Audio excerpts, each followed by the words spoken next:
Have you ever been told to just feel better? To think positive, to push through, to find your gratitude. And when you couldn't, when the heaviness remained, the fog wouldn't lift, the simplest task felt impossible, did you feel a second secret layer of pain? The shame of failing at your own recovery? This book is an apology for every piece of advice that made you feel more broken, and it is the offering of something different. This is not a book about fighting your depression. You were exhausted from that war. This is a book about understanding it. Imagine you've been stranded in a harsh, frozen landscape with no map and no tools, just a voice in your head telling you that the cold is your fault. What you need isn't a pep talk to run faster. You need a survival manual. That is what you hold now. Over the next hours, we will not wage battle. We will instead learn the inner mechanics of your mind. We will see depression not as a monster, but as a system-wide winter, a brutal but logical shutdown of your internal engine.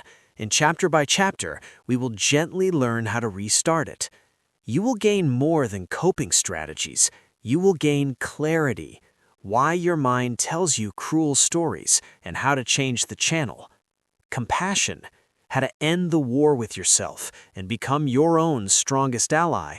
A toolkit, not for monumental change, but for the tiny physical actions that prove you still have agency. A path, a step-by-step route from paralyzing numbness to grounded, sustainable peace. If you were tired of being told to climb a mountain when you can't get out of bed, this is your way forward. It is slower, it is kinder, and it was built for exactly where you are. The winter is real, but you are not alone in it anymore. Let's begin. Chapter 1. The Weather Inside. Let's start by changing the metaphor. Forget for a moment about illness or weakness or chemical imbalance. Those have their place, but let's try on a different lens. One that might make your own experience feel less like a personal failure and more like a natural, though deeply painful, phenomenon. Imagine your mind as a vast and varied landscape. It has rolling hills of contentment, forests of curiosity, sparkling streams of joy. It has sunny meadows and productive fields. And, like any landscape, it has seasons. What you are experiencing right now, this heaviness, this gray fatigue, this feeling of being frozen in place or weighed down by lead, is not the destruction of your landscape. It is not a fire that has burned everything to ash. It is winter. A long, still, silent winter has settled over the whole of your inner world. In a winter, things don't die, they retreat, they conserve. Life moves underground, into the roots, waiting. The trees are bare not because they are dead, but because to hold leaves in this cold, with this little light, would be a wasteful, impossible effort. The streams are frozen on the surface, but deep below, a slow current still moves. Your energy has retreated. Your interest in the world has drawn inward. Your emotions feel frozen over, either a flat, numb ice sheet or a howling, bitter wind of pain. This is not a flaw in the landscape. It is the landscape's brutal, intelligent strategy for survival. It is a system-wide shutdown to protect the core. When we see depression as winter, several things become clear. First, it explains the profound fatigue. In winter, every action costs more. Getting out of bed is like wading through deep snow. A simple conversation feels like chopping firewood in a blizzard. Your system is conserving its last reserves of fuel for essential life functions only. It's not laziness, it's conservation biology. Second, it explains the loss of pleasure, the anhedonia. In winter, the bright berries are gone. The warm sun is a memory. The landscape offers no nourishment, no easy sweetness. So your reactor, the part of you designed to seek reward, stops seeking. Why would it? It has learned there is nothing to find. It goes quiet, or it aches with a hollow hunger. Third, it explains the negative thoughts. The storyteller is not lying, not in that moment. It is narrating exactly what it sees. It looks out at the bare trees, the gray sky, the frozen earth, and it reports with grim accuracy. Everything is dead. Nothing will ever grow again. This cold will last forever. From inside the winter, that is the only logical story. It feels like the absolute truth. And the director, the part of you that makes plans and takes action, is like a farmer in deep winter. There is no planting to be done, no harvesting. The only wise action is to stay by the hearth, to mend tools, to wait. So it disengages. This feels like lacking willpower, but it is, in its own way, an act of wisdom, a forced, helpless wisdom. Seeing it this way, as a season, a climate that has taken hold of your inner world, does something crucial. It externalizes the problem.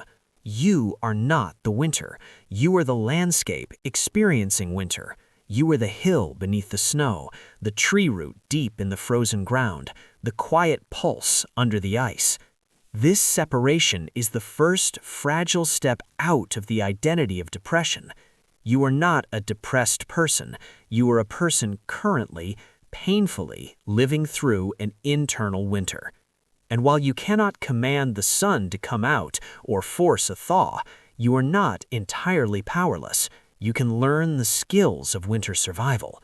You can learn to tend the hearth, to conserve your warmth, to listen for the subtle signs of a changing wind.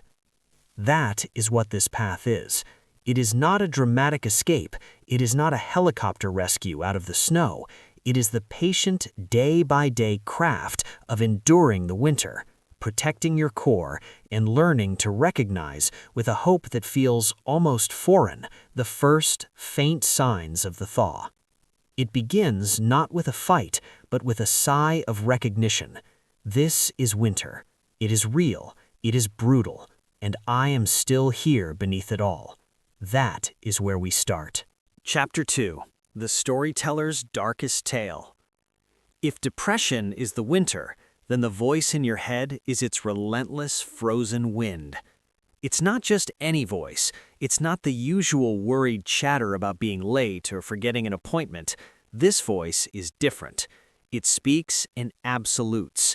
It deals in permanence. It doesn't comment on your actions. It condemns your being. You are worthless. Nothing matters. You will always feel this way. This voice has a name in psychology, the cognitive triad. It is a three-part story your mind tells, and it is the hallmark of the depressive winter. It is a story about yourself. I am flawed, unlovable, a burden. The world. Life is hostile, empty, and demanding. The future. It will always be this way. Nothing will improve. Together, they form a perfect, airtight prison of thought. Every piece of evidence gets filtered to support the story. A friend doesn't text back? Proof you were a burden and the world is indifferent. A task feels difficult? Proof of your fundamental flaw in the future's inevitable struggle. We've met the storyteller before. In its healthy state, it's a helpful narrator, a meaning maker. But in the winter, it has become something else, the depressive editor. The depressive editor has one job: to edit every experience, every memory, every glimpse of the outside world into a manuscript that supports the thesis of the winter. It is a ruthless, biased proofreader of reality. Its favorite editing tools are cognitive distortions, systematic errors in thinking. Let's identify its most common red pens. All or nothing thinking. If I'm not perfectly productive, my day is a total waste. The editor strikes out all nuance. Mental filter. You receive 9 compliments and 1 piece of feedback. The editor highlights the feedback in bright red and ignores the rest. See? Failure. Disqualifying the positive. They only said they loved me because they have to. The editor scribbles invalid across any good evidence. Jumping to conclusions. Mind reading. They all think I'm pathetic. Fortune-telling. I'll definitely fail, so why try? Overgeneralization. I made one mistake. I always ruin everything. Labeling. I'm a loser, a failure. The editor replaces a specific behavior with a global, damning identity. When you are in the grip of this, these thoughts don't feel like thoughts. They feel like revelations. They feel like the bleak, final truth breaking through the veil of illusion. That is the depressive editor's greatest trick. It convinces you it is the voice of truth, not just a voice in the truth. So our first task is not to argue with the editor. Arguing from inside the winter is a losing battle. You are using its own frozen logic to try and defeat it. Our first task is to change our relationship to the voice. We begin with a single monumental shift. What if this voice is not a truth teller, but a symptom? What if the thought, I am worthless, is not a discovery about your soul, but a predictable piece of data, like a fever is a symptom of flu? The fever feels real. The heat, the chills are undeniable. But the fever is not you. It is your body's response to an invader. The thought, I am worthless, is the fever of the mind in a depressive winter. From this new vantage point, you can begin to listen differently. You don't have to believe the thought. You just have to acknowledge its presence. The next time that cold, absolute wind blows through your mind, you are a burden. Pause, just for a second. Instead of clutching it to your chest as your secret truth, try on this phrase. Ah, the depressive editor is speaking. That's all. You're not agreeing. You're not fighting. You are naming the source. You are identifying the broadcast, not believing the news. This simple act creates the first microscopic crack in the prison wall. It is the difference between being the storm and observing the storm from a small, sheltered corner of your own mind. You are starting to separate the landscape from the weather. You are the hill. The thought is the freezing wind blowing over it. It will blow again. It will howl. But you have just taken the first quiet step towards building an inner shelter where you can wait it out, where you can begin, page by page, to write a different story. Chapter 3. The numb reactor, when feeling is either agony or nothing. In the silent winter, the body does not lie. It speaks the truth of the season in a language deeper than words. You may feel it as a profound, leaden heaviness, as if your limbs are filled with wet sand, and the simple act of lifting an arm requires a monumental effort against an invisible downward pull. Or you may feel it as a hollow numbness, a thick, insulating gauze wrapped between you and the world. Colors are muted. Music has no texture. Food tastes like ash. A hug feels like pressure against a wooden doll. This is anhedonia, the system's cruel decree that nothing shall bring pleasure. And sometimes, piercing through the numbness or the heaviness, there is the raw ache, a pain that seems to have no specific location or lives squarely in the center of your chest, a grief for everything and nothing, a longing with no object, a silent scream in the bones. This is the voice of your reactor in the depressive winter. It is not malfunctioning. It is in a state of extreme protective conservation. To understand this, we need to look at your nervous system. It has two main gears for dealing with threat and overwhelm. Gear 1, fight, flight. This is high arousal, anxiety, panic, rage. Your heart races, your muscles tense, ready for action. It's a burning fire of energy. Gear 2, freeze, collapse. This is low arousal. When fight or flight is impossible or has failed, when you're trapped or the threat is too vast and endless, the system goes into shutdown, energy conservation, numbness, disconnection.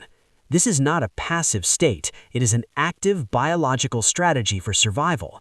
It is the body playing dead so the predator will lose interest. The depressive winter is often a state of freeze, collapse.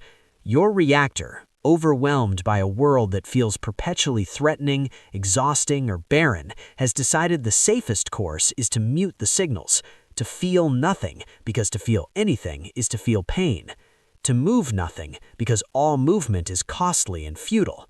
The numbness is a biological mercy. The heaviness is a physiological anchor holding you in place so you don't waste precious energy. The problem is, the nervous system gets stuck here. The predator it's hiding from isn't a lion, it's the relentless pressure of life, the weight of past hurts, the bleak story of the future. And since that doesn't go away, the free state becomes chronic. The reactor forgets how to shift back into a safe engagement. So what do? We don't yell at a frozen system to get hot. We don't condemn the numbness. We begin with the gentlest possible micro-thaw. We must speak to the reactor in its own language, the language of tiny, undeniable physical sensation.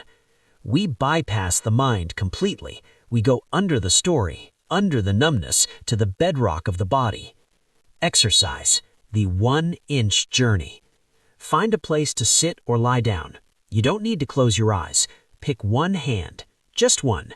For the next 60 seconds, your entire universe is the back of that hand. Look at it, not with judgment, but with the curiosity of an astronaut seeing a new planet.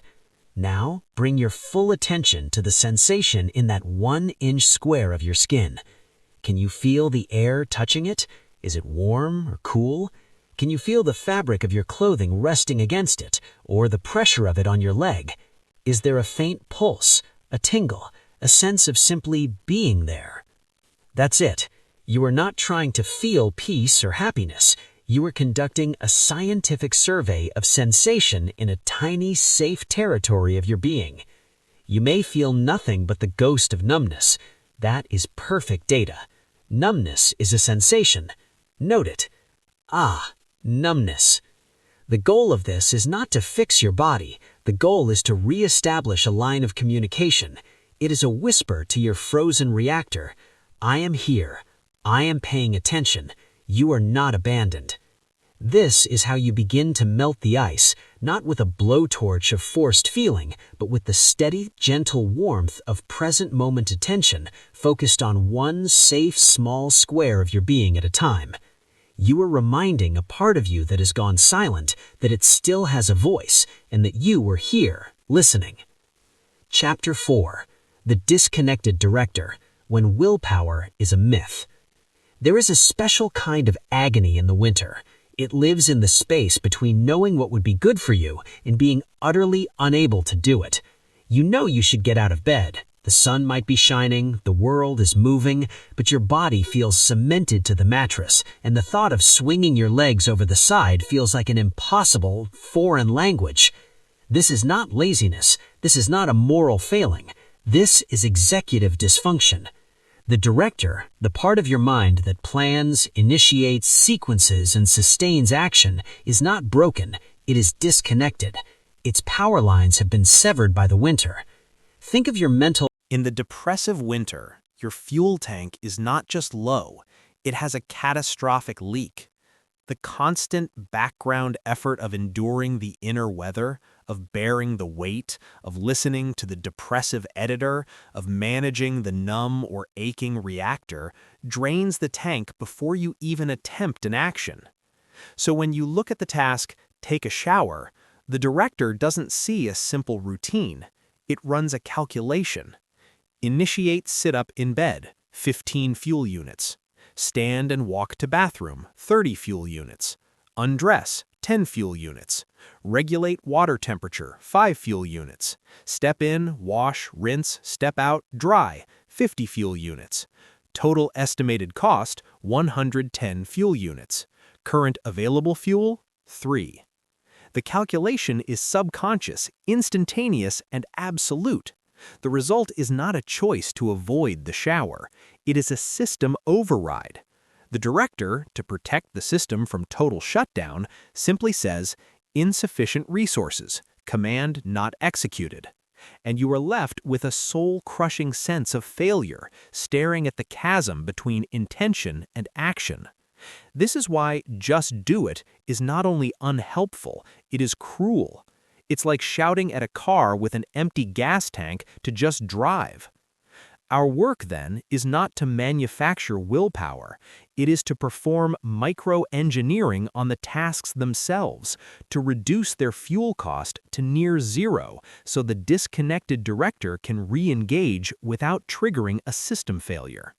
We do this through the principle of atomic action. An atomic action is the smallest irreducible physical movement required to begin.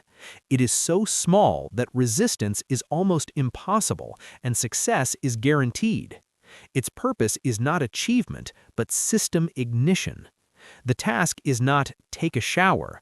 The atomic action is sit up on the side of the bed. The task is not clean the kitchen. The atomic action is put 1 coffee cup in the sink. The task is not go for a walk. The atomic action is put on my socks.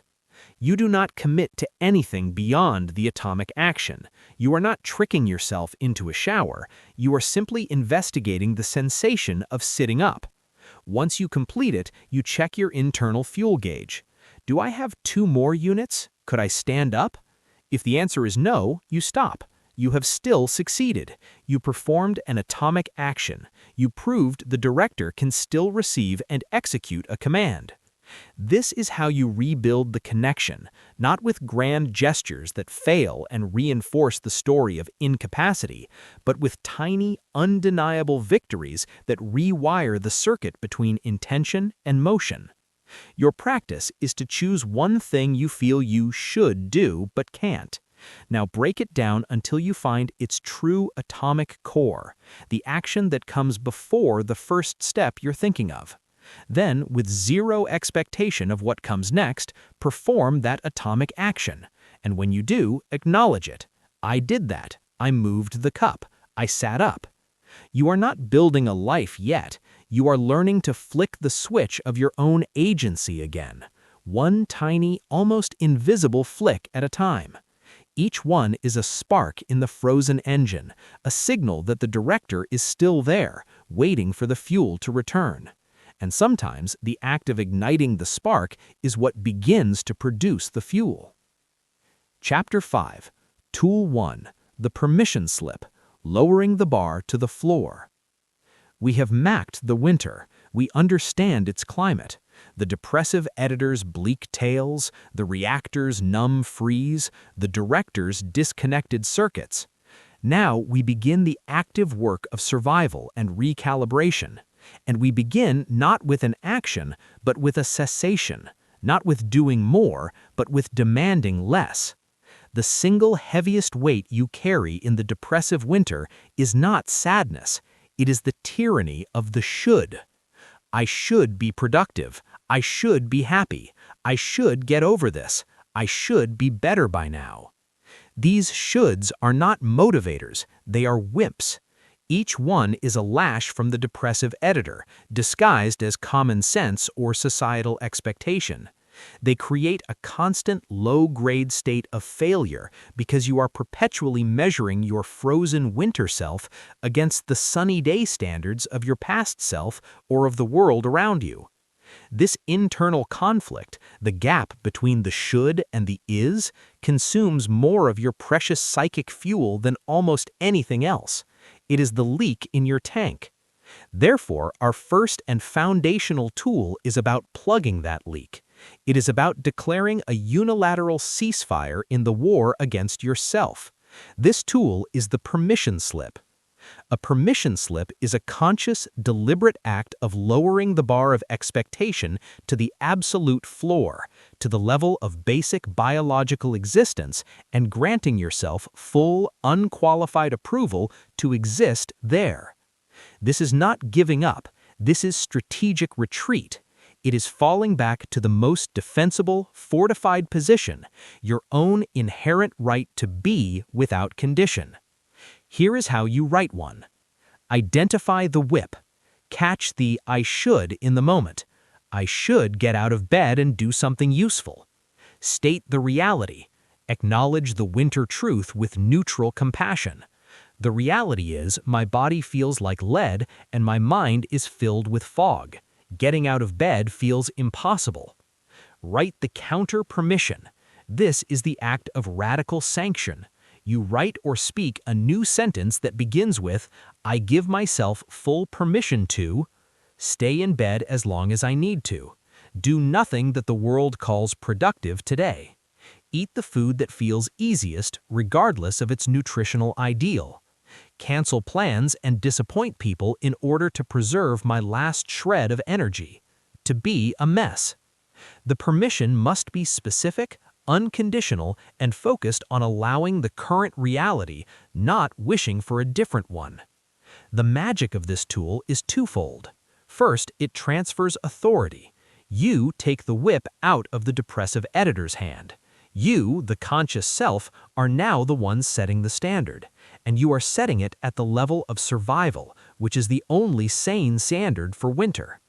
Second, it creates a shocking space for relief. When you truly grant permission, not as a manipulative trick to later make yourself do more, but as a genuine contract of ceasefire, you may feel a physical sensation, a sigh, a slight unclenching in the shoulders. The internal screaming quiets. This is the sound of fuel stopping its leak. The energy you were spending on self-flagellation becomes available just a little bit for something else, maybe just for breathing without torment.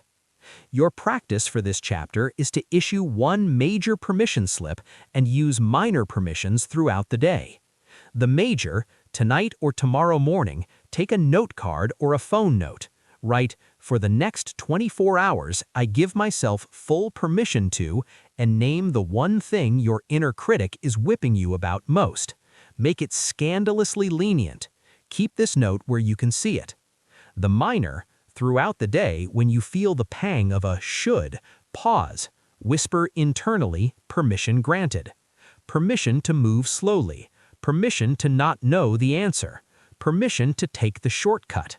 You are not building a life of low standards. You are performing emergency medicine on a wounded spirit. Before a bone can heal, you must stop walking on it. The permission slip is the cast. It creates the still, protected space where the first whispers of healing can begin. You are stopping the war so that peace, your own inner peace, has a place to land. Chapter 6, Tool 2, Anchor Points. Finding the ground beneath the fog. With the permission slip, we have stopped the war. We have declared a ceasefire, lowering the deafening noise of should and must to a murmur. Now, in that sudden, strange quiet, we encountered the second great challenge of the winter, disorientation. When the internal landscape is shrouded in fog, a fog of numbness, of racing thoughts, or of sheer blankness, you can feel utterly lost inside yourself. You are not quite here. You are adrift in time, trapped in the past with regrets or hurtling into a fearful future. Your body may feel like a distant, heavy object you are awkwardly piloting. This feeling is not just in your head. It is in your nervous system.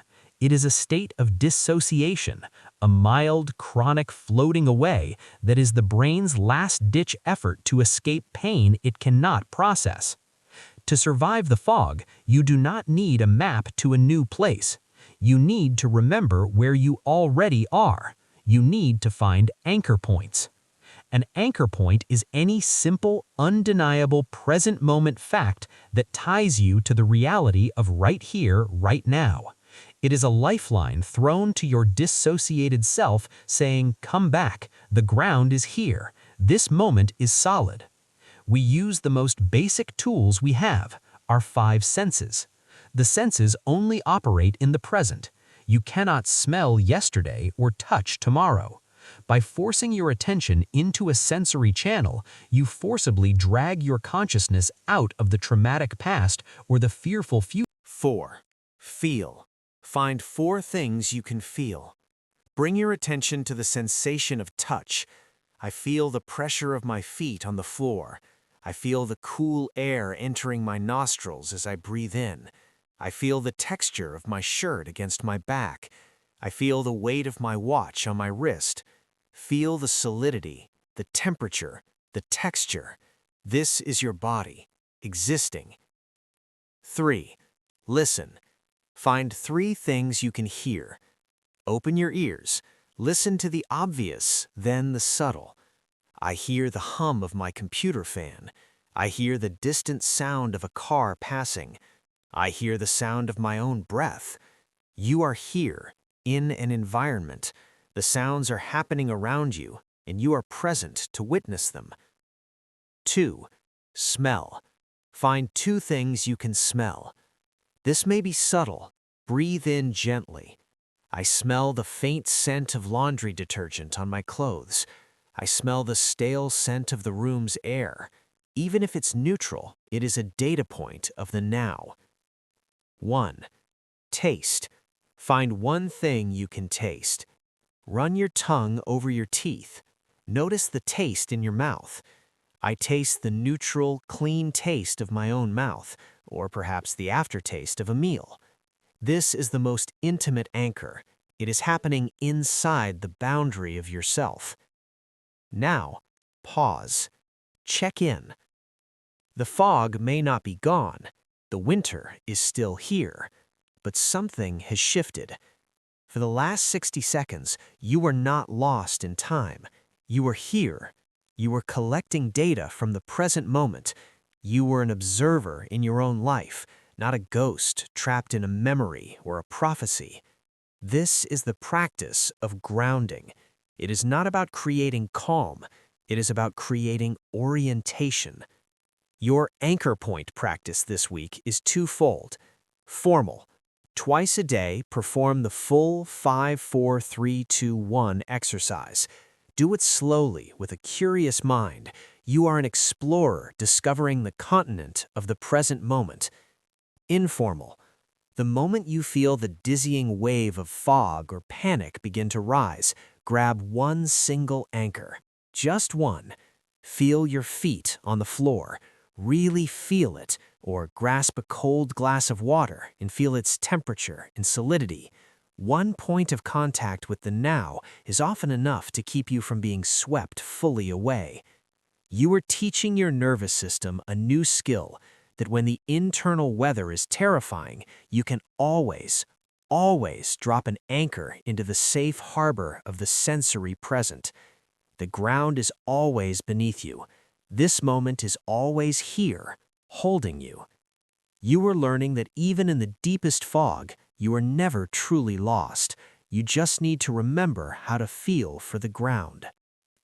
Chapter 8, Tool 3, The Evidence Ledger, Challenging the Depressive Editor.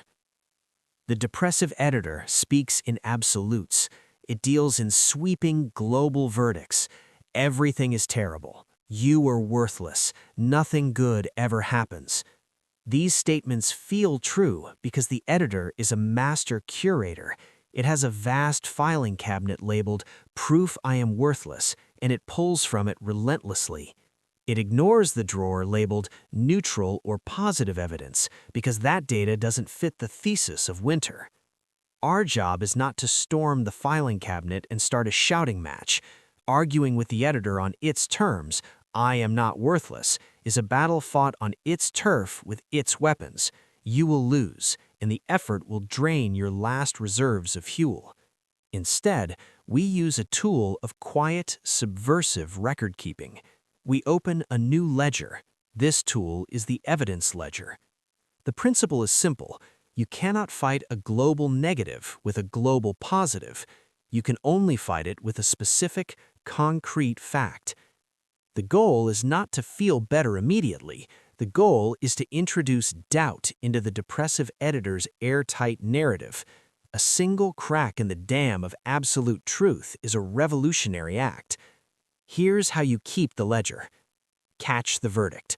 When you hear the depressive editor's gavel slam, "This day is a total waste," pause. Name it. That's the editor's verdict. Ask the fact-finding question. What is 1 single, neutral piece of evidence to the contrary? The key words are 1, single, and neutral. You are not looking for, "I had a great day." That's a feeling, and it's not accessible in winter. You are looking for a tiny, observable, indisputable fact. Verdict: I accomplished nothing. Fact: I drank a glass of water. Verdict: I am a burden to everyone. Fact: the cashier smiled and said, "Have a nice day," when I bought my coffee. Evidence of a neutral to positive social exchange. Verdict: nothing good ever happens. Fact: the sun came up this morning. These facts seem laughably small against the weight of the verdict. That is the point. They are so small, so undeniable, that even the depressive editor cannot reasonably dispute them. A glass of water was drunk. The sun did rise. Log it. Write it down. On a notebook, on your phone, on a sticky note. Evidence log. Drank water. Sun rose. Cashier smiled. This is not positive thinking. This is accurate thinking. The depressive narrative is inaccurate because it claims totality, nothing, never, always. By logging one counterfact, you are restoring accuracy. You are saying, the statement, "nothing good ever happens," is factually incorrect. Here is the evidence. Your practice this week is to keep the ledger. Aim for 3 entries a day. They must be neutral facts, not positive affirmations. Bird sat on the fence. Made toast. Page 32 of the book had an interesting word. You are not building a case for happiness. You are practicing the forensic skill of spotting reality outside the editor's distorted lens. You are training your mind to notice that even in the bleakest winter, life, simple, factual, persistent life, is still occurring around you and within you. Each entry is a single, stubborn wildflower growing through the ice. It does not melt the winter, but it proves the winter is not total. And that proof, collected day by day, becomes the foundation for a thaw you can finally begin to believe in. Chapter 9, Tool 4, Micromotion, Restarting the Director with Tiny Physics. We have given permission. We have found the ground. We have logged counter-evidence. These are passive, receptive tools. They are about stopping the harmful processes. But now we must address the great paralysis, the disconnected director. We must create movement, but we cannot command movement. We must invite it through the laws of physics. In the physical world, Newton tells us, an object at rest stays at rest. An object in motion stays in motion. This is not just true for planets and apples. It is the fundamental law of your depressive inertia. Your mind and body are the object at rest. The effort required to overcome the initial static friction and create the first motion feels insurmountable. This is the activation energy barrier. Our tool is micromotion. It is about applying the smallest possible force to overcome that barrier. It is about finding the psychological equivalent of a nudge. We are not trying to achieve a result. We are trying to initiate a physical law. Motion begets motion. Our only goal is the first microscopic movement. The protocol. Identify the mountain. What is the simplest task that feels impossible, e.g., take a shower? Reduce it to a molehill, then a pebble. Break it down past the point of logic. Mountain, take a shower. Molehill, walk to the bathroom. Pebble, A rhythm is a gentle, recurring pulse. It is not about what you achieve within it, but about the container it creates. In the blank, shapeless expanse of a depressive day, a rhythm creates a faint but discernible path. It tells time what to do with you, so you don't have to decide. We call these non-negotiable gentle routines, or NGRs. Their power lies in their gentleness and their non-negotiability. Gentle means the bar is on the floor. The action is so small it cannot fail. Non-negotiable means you do not debate it with the depressive editor. It is a fact of your day, like sunrise. An NGR is a tiny ritual that says, at this time, this happens. It is a covenant you make with your future self, who will be grateful for the guidance. Building your first rhythm. Start with just 2 anchor points in your day, one for the morning, one for the evening. The morning NGR. Within the first hour of being awake, I will move my body from the bed to a chair and drink a glass of water. That's it. You are not required to stay up. You are not required to get dressed. You are required to execute the sequence: bed, chair, water. This ritual accomplishes several things. It breaks the paralyzing continuity of the bed. It hydrates your system, a biological act of self-care, and it creates your first victory of the day. The evening NGR. 1 hour before I want to sleep, I will place my phone in another room and sit with a book, or just sit, for 10 minutes. This is not about reading, it's about the sequence: phone away, posture of rest. It creates a buffer zone between the chaos of the day, or the bedbound scrolling, and the attempt at sleep.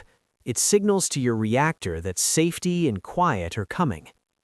The magic of these rhythms is compound interest. Each time you complete one, you deposit a tiny grain of sand into the foundation of self-trust. You prove to yourself that you can keep a promise to yourself, no matter how small. This is the opposite of the depressive cycle, which is a series of broken self-promises. As these two anchors hold, you can add a third in the middle of the day, the afternoon pause. At 3 p.m., I will stand up and look out the window for 1 full minute. You are not building a fortress of productivity. You are placing gentle, rhythmic stakes in the ground of your day. They give shape to the formless. They provide predictable moments of safety and success. Your practice is to implement your 2 NGRs for 1 week. Use alarms if you must. When the depressive editor argues, why bother? Just stay in bed. You have only one answer: calm and firm. This is non-negotiable. It is what I do at this time. You are no longer a leaf blown by the cold winds of the winter. You are beginning to be the tree, with roots reaching down into the simple, repeated rituals that affirm, I am here, I persist, and I have a rhythm, however soft, to my persistence. Chapter 10. The Spectrum of Feeling. Welcoming back all emotions, including joy. In the numbness, a terrible irony occurs. You begin to fear feeling itself. After so long in the flat gray or the sharp pain, the first flicker of a positive emotion, a chuckle on a TV show, a moment of warmth in the sun, can feel alien, even threatening. The depressive editor immediately pathologizes it. That's not real. It's a trick. It won't last. You don't deserve it.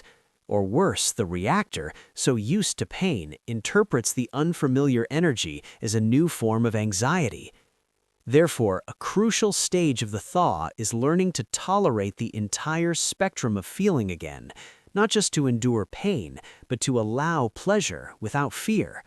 We must reintroduce emotion not as a grand, overwhelming wave, but as data points on a spectrum, from the numb zero to the painful negatives to the neutral, all the way to the positive.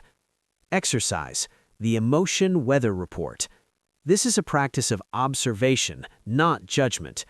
Several times a day, pause and ask, what is my emotional temperature right now on a scale from -10 to +10?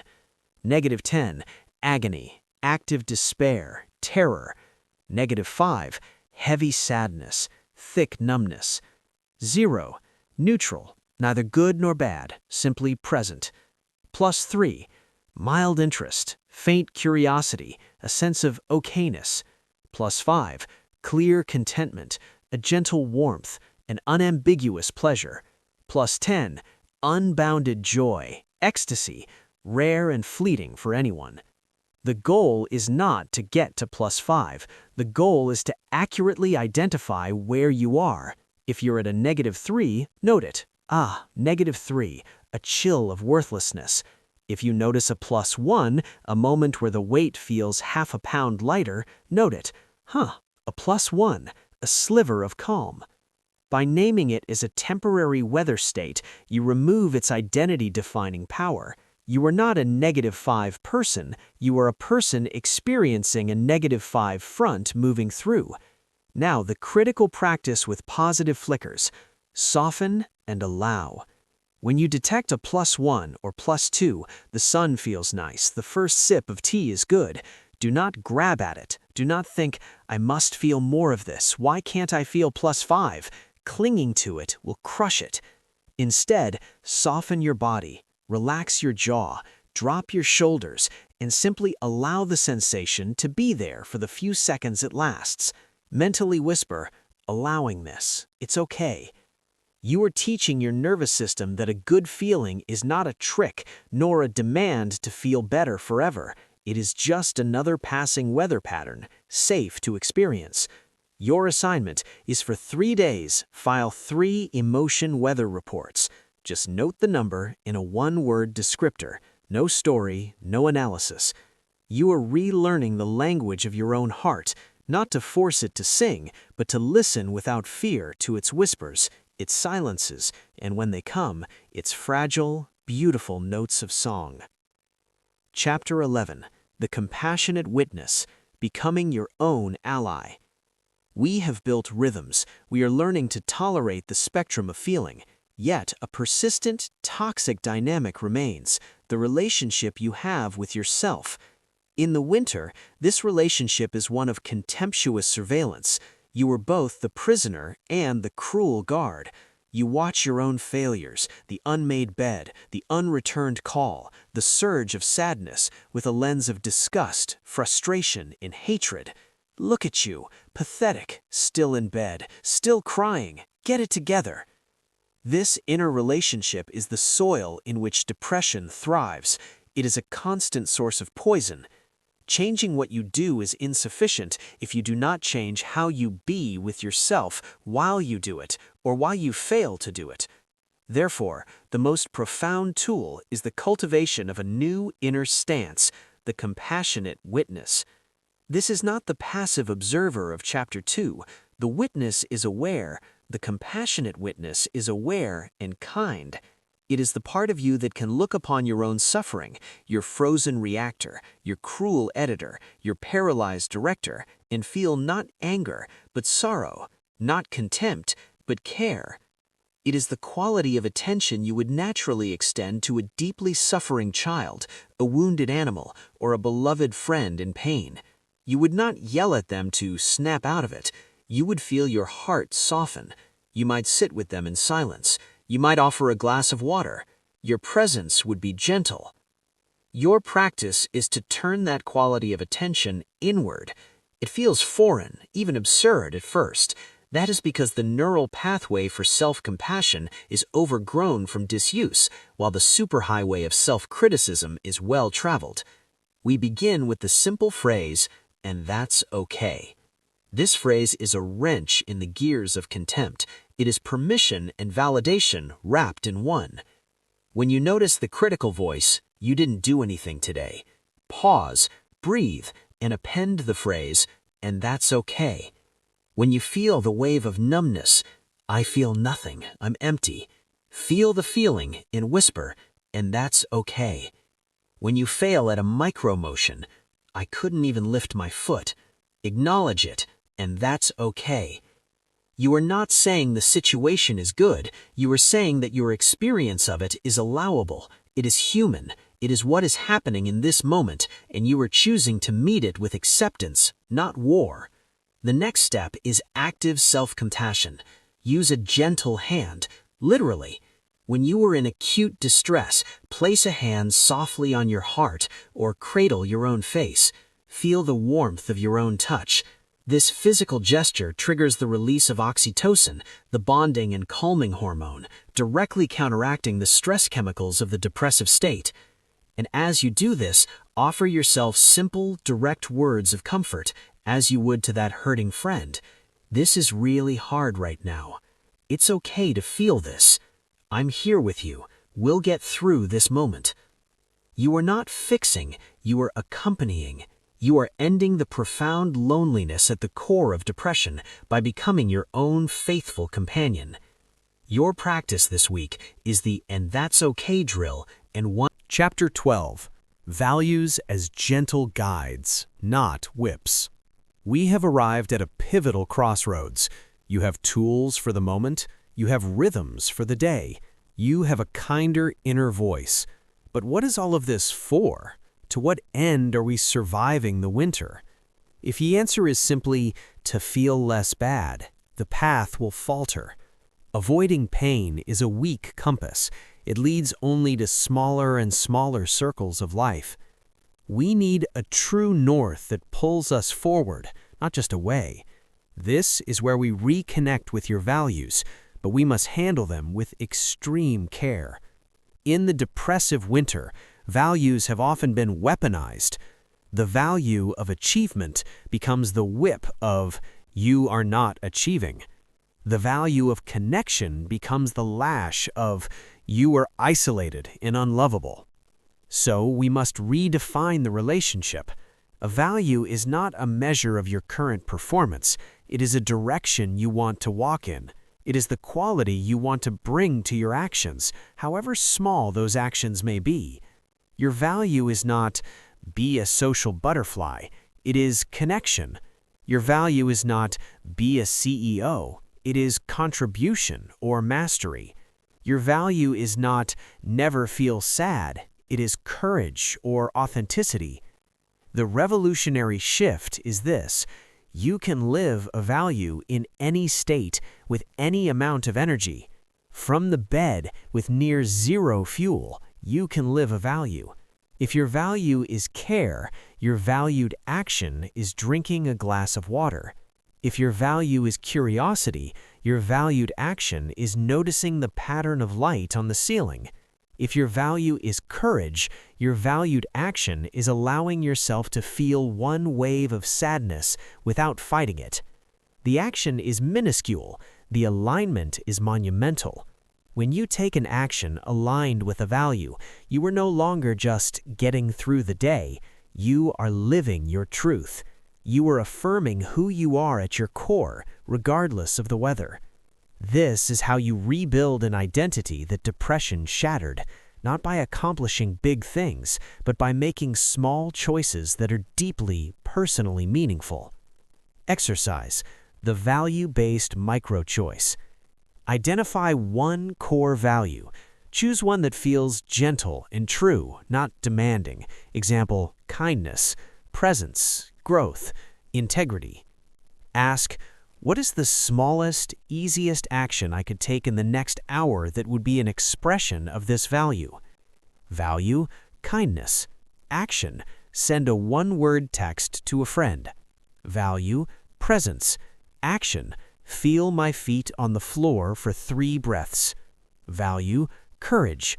Action, read one paragraph of an article. Execute the action.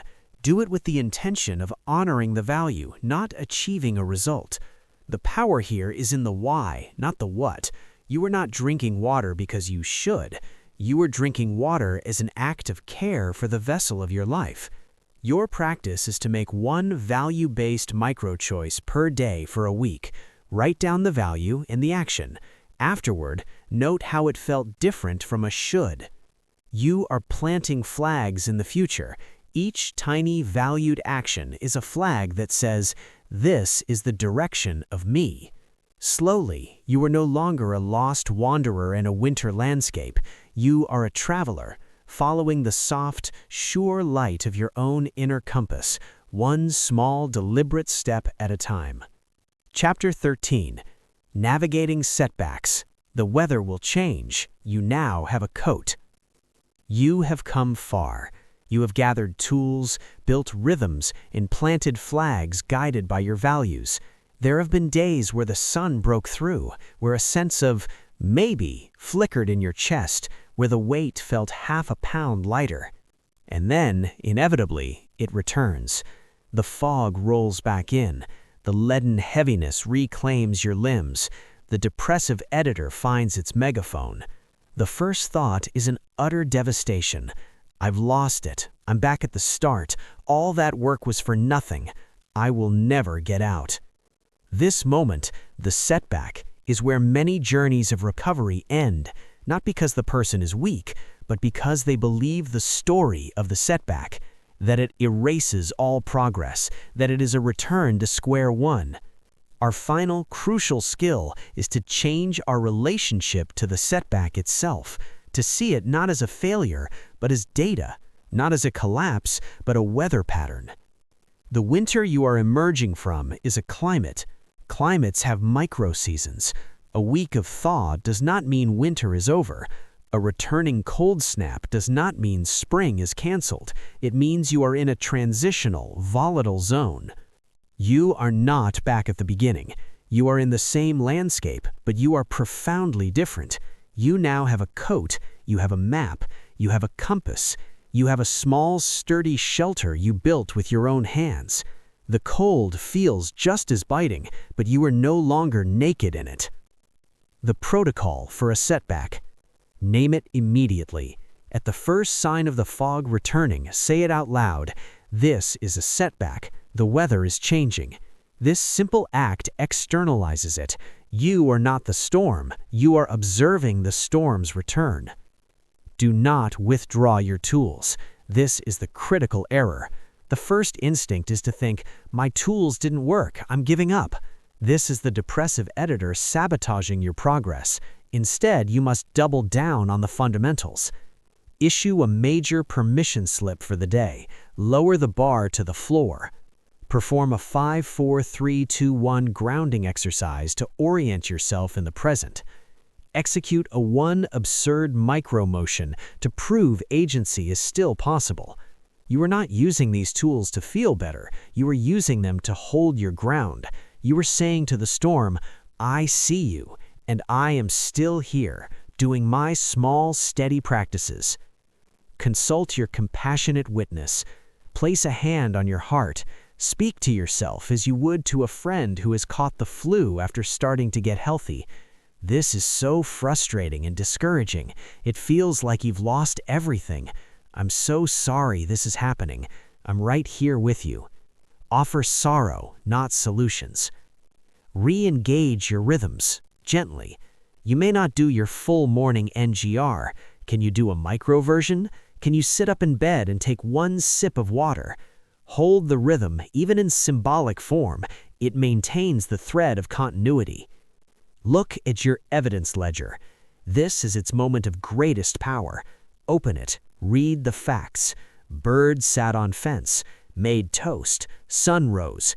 This is proof that your reality is not only what the setback claims it to be. The ledger holds the memory of other weather. A setback is not the undoing of your work. It is the field test of your recovery. It shows you which tools feel the most solid in the wind, in which parts of your foundation need more reinforcement. Your practice is to create a setback plan. Write it down now while you are in a clearer state. Title: My Protocol When the Weather Turns. First thing I will say to myself. The one tool I will use without fail. My micro version of my morning NGR. My go-to compassionate phrase. Where I keep my evidence ledger to review. Put this plan where you can find it. When the setback comes, you do not have to think, you simply execute your pre-written protocol. You are no longer a victim of the climate. You are a prepared inhabitant. You have learned the most important lesson. Peace is not the permanent absence of winter. Peace is the unshakable knowledge that you now own a coat, you can build a fire, and you know how to wait out the storm. The storm no longer has the power to define you. You were defined by your preparedness, your patience, and your unwavering, gentle persistence. Chapter 14. Navigating Setbacks. The weather will change. You now have a coat. You have come far. You have gathered tools, built rhythms, and planted flags guided by your values. There have been days where the sun broke through, where a sense of maybe flickered in your chest, where the weight felt half a pound lighter. Principle 3. Listen with the compassionate witness. When you are with someone, practice bringing the same compassionate, non-judgmental attention to them that you've been cultivating for yourself. Don't listen to formulate your response or compare your pain to theirs. Just listen to understand. This shifts the focus from your own need to be heard to the shared human experience of being seen. You become a safe harbor for others, which in turn strengthens your own sense of value. Principle 4. Micro-connections count. You do not need deep, draining, hours-long conversations. A valued micro-connection is enough. Value, kindness. Action, text a family member one thing you genuinely appreciate about them. Value, appreciation. Text a family member one thing you genuinely appreciate about them. Value, curiosity. Action, ask a coworker one question about their hobby. The action is small. The intention, to reach out from a place of wholeness, kindness, appreciation, curiosity, is what transforms it from a cry for help into an offering of connection. Your practice is to make one intentional micro-connection every other day. Choose the value first, then the small action. Notice how it feels different from reaching out from a place of lonely desperation. You are learning that you do not need to be healed to connect. You need only be willing to bring the truth of your current self, however fragile, and offer a tiny piece of your attention to another. From this place, relationships stop being lifelines you cling to and become gardens you tend side by side with others in the slowly warming sun. Chapter 15. The Integrated Life, Your Story of Strength. We have reached the end of our mapped path, but your path continues onward into a life that is no longer defined by winter, but informed by it. This is the state of integration. Integration is not happiness as a constant state. It is not the eradication of sadness or fear.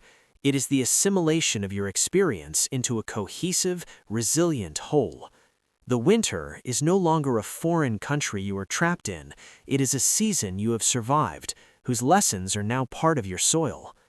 Look at what you have gathered on this journey. You have the observer, who can watch thoughts and feelings without drowning in them.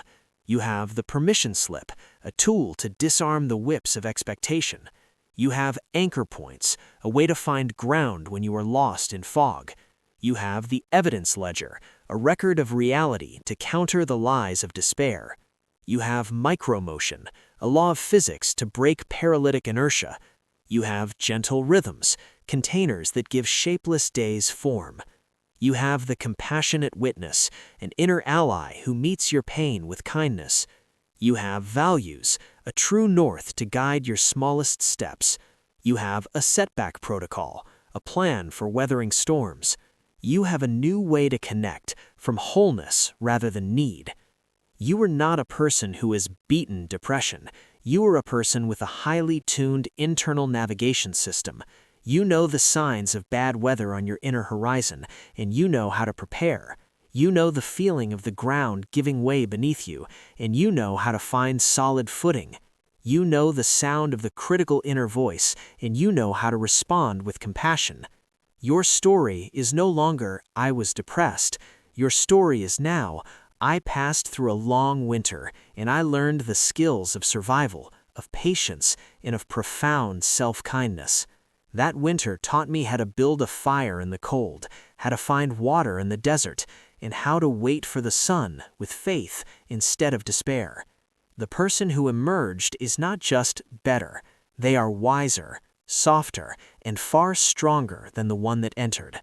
This is your integrated life, a life where peace is not the absence of conflict, but the ability to hold it, where success is not the summit of a mountain, but the quality of your breath with each step, where happiness is not a destination, but the occasional wildflower you notice on the path and have the courage to stop and admire. You are here. You are whole. You are equipped. The path ahead is your own. Walk it with the gentle confidence of someone who knows how to carry their own light, who can read their own compass, and who has earned, through immense courage, the profound and lasting peace of coming home to yourself.